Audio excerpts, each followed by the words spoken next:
Welcome back to Why I Hate Being a Wife. I'm your host, and today we need to talk about something that makes me feel absolutely furious: sacrifice. Specifically, why it's always women who are expected to sacrifice, why it's always our careers that become negotiable, our bodies that change, our dreams that get put on hold. While men, they sacrifice nothing.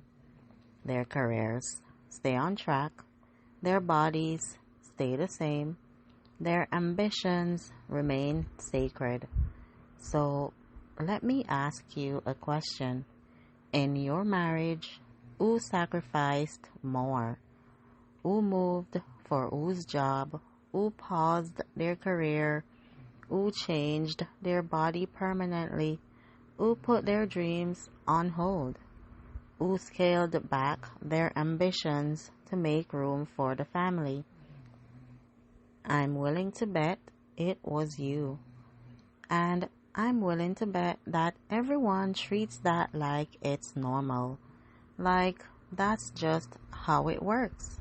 Like that's what you signed up for when you became a wife. But it's not normal. It's not fair. It's not inevitable. It's a choice that society makes for us.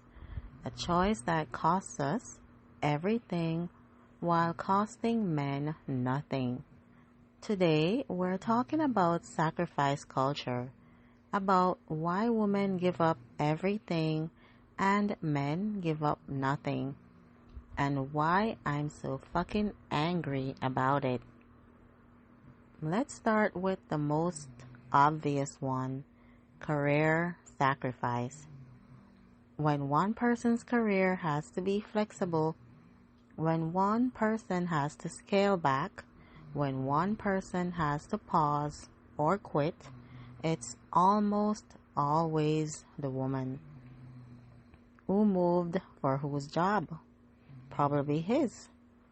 Who took parental leave? Probably you. And how much? For him, maybe a week or two.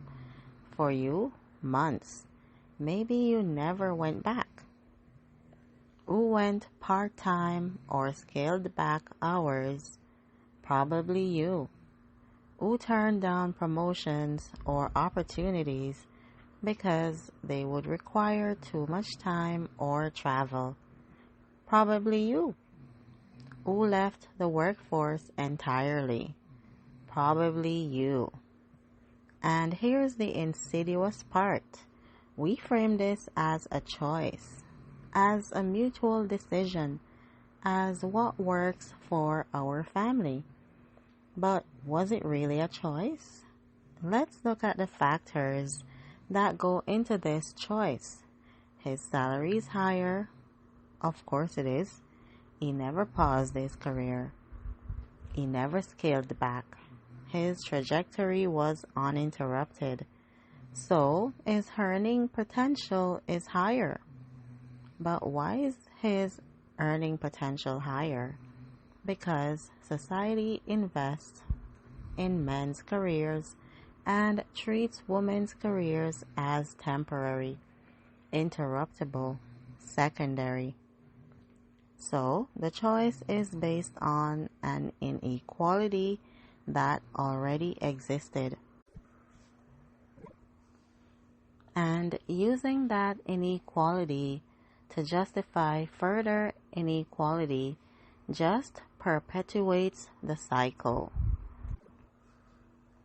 Childcare costs as much as your salary, so it makes sense for you to stay home instead of paying for childcare.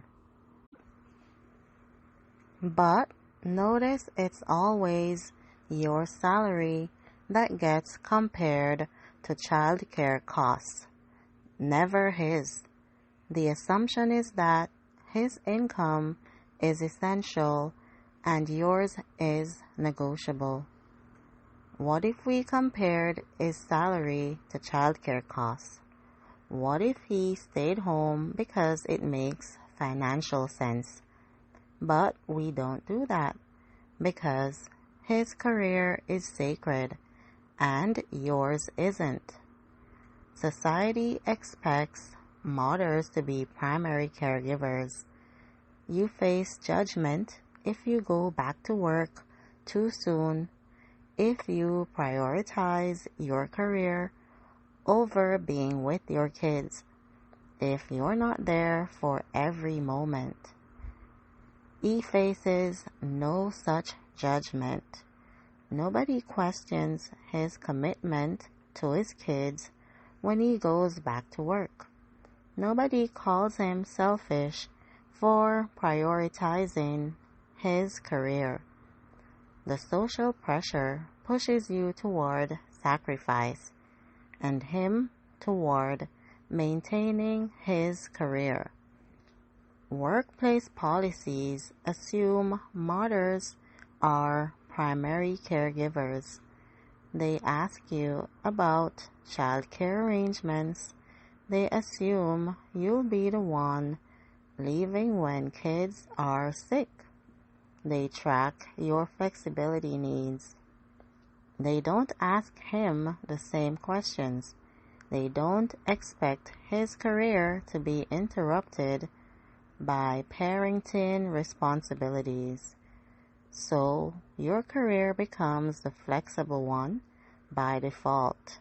And that flexibility comes at a cost. You're passed over for promotions, for opportunities, for advancement. And then, after all these factors have pushed you towards sacrificing your career, we call it a choice. We act like you freely decided this, like it was equal decision making. But it's not a free choice when all the pressure, all the expectations, all the financial realities, all the social judgment push in one direction. It's a coerced choice.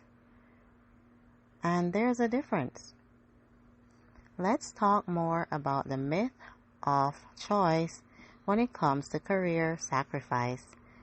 We decided together that I would stay home, work part-time, be the flexible one. Okay, but let's examine what deciding together actually means. Did you sit down and equally consider both options? His career being the flexible one versus yours? Or was the conversation already framed around your career being the one that gives? Was the question, should you go back to work? Not, should one of us stay home? Did you consider the long-term implications? What it would mean for your earning potential, your retirement savings, your financial independence, your career trajectory? Or did you focus on the short-term logistics, childcare costs right now, schedule management right now? What makes sense right now? Because here's the thing, sacrificing your career has long-term consequences that aren't always apparent in the moment. You lose earning potential, not just now, but forever. The gap in your resume, the pause in your advancement, the skills that become outdated, those have lasting impacts. You lose financial independence. You become dependent on your partner's income, and that dependency shifts power dynamics in your relationship, whether you want to acknowledge it or not. You lose career capital, the networks, the experience, the advancement, the opportunities, you can't get that back. You can't just return to where you left off. You lose professional identity. You go from being a professional with expertise and accomplishments to being just a mom. Your work becomes invisible, unvalued, unpaid. You lose retirement security. You are not earning. You are not contributing to retirement accounts. Your future financial security is now entirely dependent on your partner, and you lose leverage. If the marriage ends, if something happens to your partner, if you need to support yourself, you are starting from scratch, years behind where you would have been, with gaps in your resume and outdated skills and lost momentum. Those are the stakes. Those are the consequences of the choice. And did you really fully consider all of that when you decided together? Or were you focusing on making it work right now, getting through this stage, doing what seemed necessary in the moment? I'm not saying you made a wrong choice. I'm saying it wasn't a free choice, and calling it a choice obscures the coercion, the inequality, the way society stacks the deck against women's careers. Now let's talk about the body sacrifice, because if you had kids, your body sacrificed in ways his never did and never will. Pregnancy, your body grows another human. Your organs shift. Your bones change. Your hormones go wild. You experience nausea, pain, discomfort, exhaustion. For 9 months, your body is not fully your own. It's serving someone else's needs, and you have limited control over what happens to it. Childbirth, your body goes through trauma, whether it's vaginal birth or C-section. Your body is fundamentally changed by the process of bringing a child into the world. You tear, you bleed, you hurt. You recover for weeks or months, and sometimes things don't heal right. Sometimes there's permanent damage. Recovery. Your body has to heal from the trauma of childbirth. Your hormones are all over the place. You are bleeding for weeks. You are exhausted beyond anything you've experienced before. You are healing from stitches or surgical incisions. You are dealing with pain. You are dealing with a body that doesn't feel like yours anymore. Breastfeeding, if applicable, your body feeds another human. You are touched constantly. You are needed constantly. Your body continues to not be fully your own. You deal with engorgement, with mastitis, with clogged ducts, with pain. Your breasts are not your own. They are functional, serving someone else's needs. Long-term changes. Your body is permanently different. Your weight might be different. Your shape is different. You might have stretch marks, loose skin, separated abdominal muscles, changes in your pelvic floor. Some women have permanent complications, incontinence, pelvic organ prolapse, chronic pain, complications from C-sections that never fully resolve. Your body sacrificed permanently, and his body is exactly the same, unchanged, unaffected. He didn't gain weight and lose it. He didn't go through pregnancy. He didn't give birth. He didn't recover from trauma. He didn't experience permanent changes. His body is still his. Yours became everyone else's. And here's what makes me so angry. This sacrifice is expected. It's normalized. It's treated as just part of being a mother.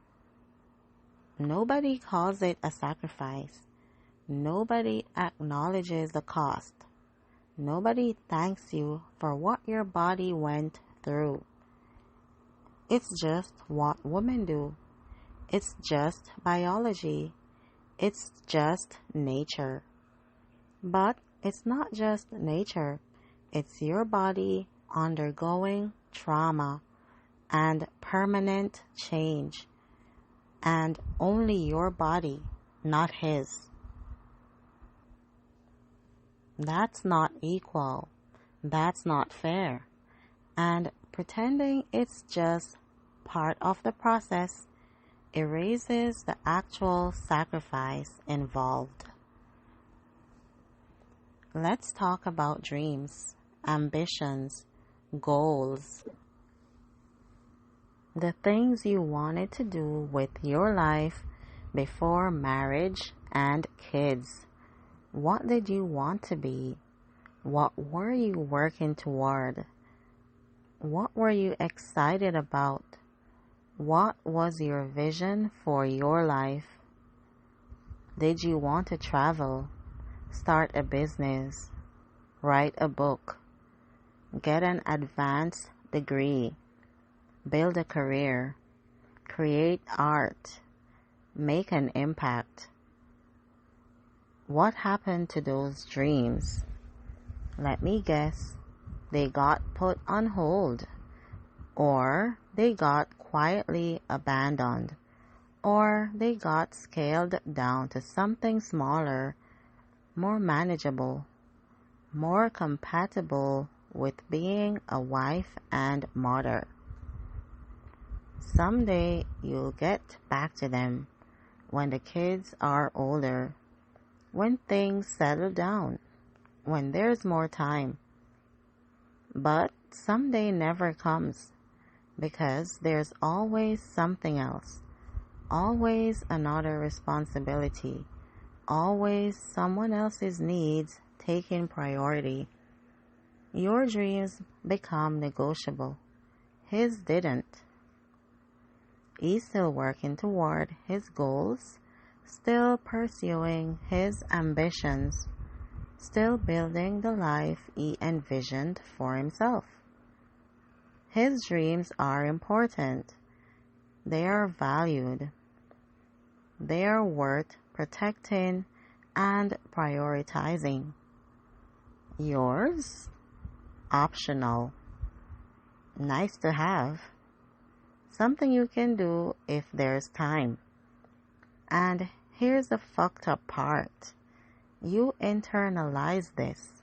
You start to believe your dreams are less important, that they are selfish, that wanting to pursue them makes you a bad wife or a bad mother.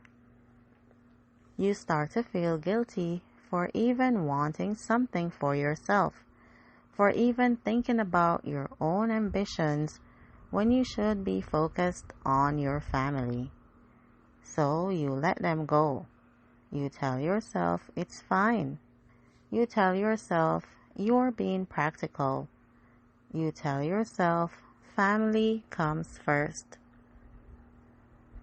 and your dreams die quietly, not with a bang, but with a slow fade, until you can't even remember what you wanted anymore, while his dreams, still alive, still being pursued, still mattering. So let's talk about why this sacrifice falls on women, why it's always us who are expected to give things up. Society expects women to be flexible, accommodating, self-sacrificing. That's what good women do. That's what good wives do. That's what good mothers do. We are socialized from childhood to put others first, to be caregivers, to be nurturers, to sacrifice our own needs for others. Boys are socialized to be independent, to pursue their goals, to prioritize their own ambitions, to be providers, not caregivers. So, when sacrifice is needed, it's assumed women will do it because that's what we're taught to do. Men's ambitions are treated as important. Women's ambitions are treated as optional. His career is a career. Hers is a job she can leave if needed. His dreams matter. Hers are hobbies she can do if there's time. His success reflects well on the family. Hers is nice but not necessary. We call men driven and ambitious. We call women with the same traits selfish and career-focused. Women are expected to prioritize family. Men are allowed to prioritize themselves. When a woman puts her career first, she's failing at being a wife and mother. When a man puts his career first, he's being a good provider. When a woman wants time for herself, she's selfish. When a man wants time for himself, that's healthy and normal. The standards are completely different. Financial realities are shaped by existing equality. Women earn less, partly because we're expected to sacrifice our careers. So when financial decisions need to be made, women's incomes are more expendable. But the lower earning is caused by expectation of sacrifice. And then the lower earning is used to justify more sacrifice. It's circular. There are no consequences for men who don't sacrifice. If a man doesn't scale back his career, nobody judges him. If he doesn't put his dreams on hold, that's expected. But if a woman doesn't sacrifice, she's judged harshly. She's a bad mother, a selfish wife, not committed enough to her family. So, women sacrifice to avoid the judgment, and men don't sacrifice because there's no pressure to. Let's talk about what all this sacrifice creates. Resentment. Deep, profound, soul-crushing resentment. You watch him continue living the life he wanted while yours got smaller and smaller. You watch him pursue his ambitions while yours got put on hold indefinitely.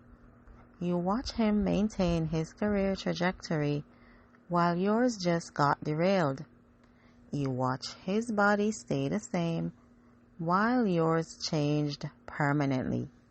You watch him keep his identity, his independence, his sense of self, while you lost all of those things. And you resent him. Even though you love him, even though you chose this, even though it's not his fault. You resent him because he gets to stay whole while you had to break yourself into pieces to make room for everyone else. You resent him because his life expanded. He got a partner, a family, a home, while yours contracted. You lost yourself to make space for everyone else. You resent him because he didn't have to give up anything, and you gave up everything. And this is the worst part, you feel guilty for resenting him because he's a good guy, because he works hard, because he provides for the family, because this was your choice, right? But the resentment is there. It's real. It's valid. And it poisons everything. It makes you angry. It makes you bitter. It makes you sad. It makes you mourn the life you could have had. And nobody acknowledges that this resentment is reasonable. Nobody validates that you have every right to be angry about this inequality. Instead, you are told to be grateful, to focus on what you have, to appreciate your family, as if you can't love your family and mourn what you lost, as if you can't be grateful for your kids and angry about the sacrifice.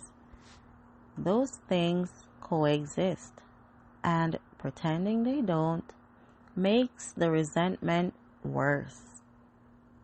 So let's talk about what equal sacrifice would actually look like, what actual partnership would require.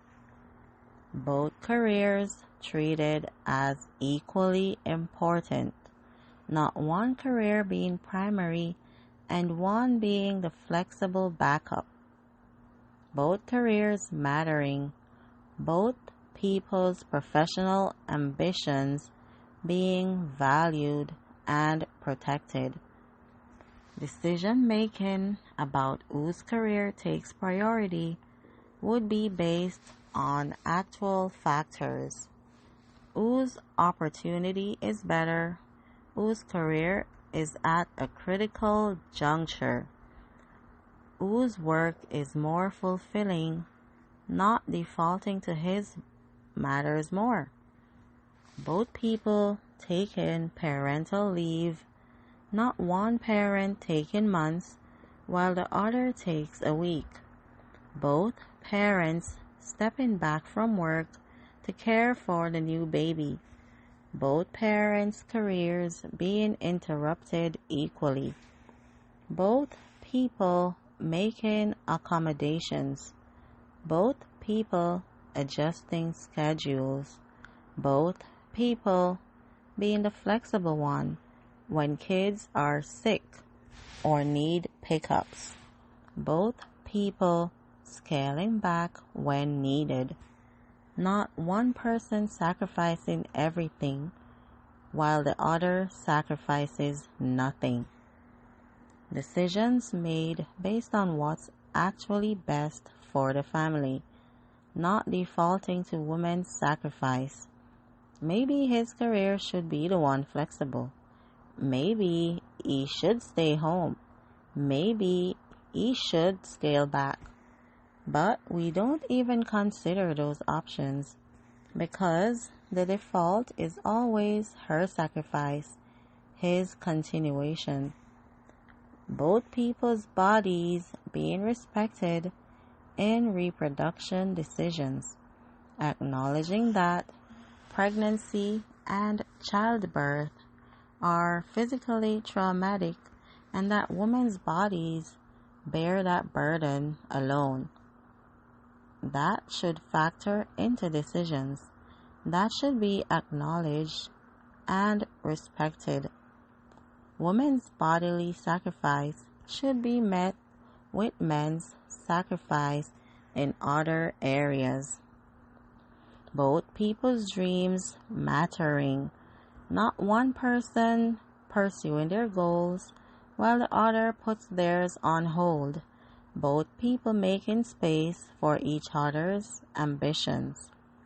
Maybe that means both people scale back somewhat. Maybe it means taking turns. Maybe it means being creative about how to support each other. But it doesn't mean one person's dreams die while the others flourish. Equal sacrifice means both people give things up. Both people make accommodations. Both people's lives change when kids arrive. Not one person giving up everything while the other gives up nothing. I didn't realize that wife meant the person who sacrifices everything. I didn't realize that getting married would mean my career became negotiable while his stayed sacred. I didn't realize that having kids would mean my body would be permanently changed while his stayed the same. I didn't realize that building a family would mean my dreams would die while his continued. If someone had told me, maybe I would have made different choices. Maybe I would have protected parts of myself more fiercely. Maybe I would have demanded actual equality instead of accepting the default. Or maybe I wouldn't have. Maybe I would have done it all the same way, but at least I would have known what I was getting into. So, if you're listening to this and you're not married yet, listen to me. Don't sacrifice everything. Don't assume your career is the expendable one. Don't let your dreams die quietly. Don't accept inequality as inevitable. Negotiate expectations before you are in it. Talk about whose career takes priority and why. Talk about how you'll split parenting responsibilities. Talk about how you'll both make space for each other's ambitions. Don't just assume it'll be equal. It won't be unless you fight for it. And if you're already married and you've already sacrificed, if you're feeling the resentment and the anger and the grief for what you lost, you're not alone. You're not ungrateful for resenting the inequality. You're not selfish for mourning your lost dreams.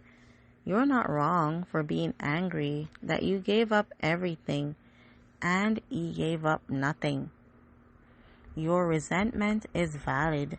Your anger is justified. Your grief is real. And you deserved better. You deserved actual equality. You deserved a partnership where both people sacrifice, not just you. I'm angry. I'm angry that this is normalized. I'm angry that women's sacrifice is expected and men's is optional. I'm angry that we call it choice when it's coercion. I'm angry that I gave up so much and he gave up nothing, and everyone acts like that's fine. It's not fine. It's not fair. And I'm done pretending it is. Alright, that's it for today. Next time, we're talking about I'm not your mother. Stop making me manage you when you have to parent your partner and how that kills attraction and respect. Until then, remember, you didn't sign up to sacrifice everything. You signed up for partnership. And partnership means both people give things up, not just you. This is why I hate being a wife. I'm your host, and I'll see you next time. Take care.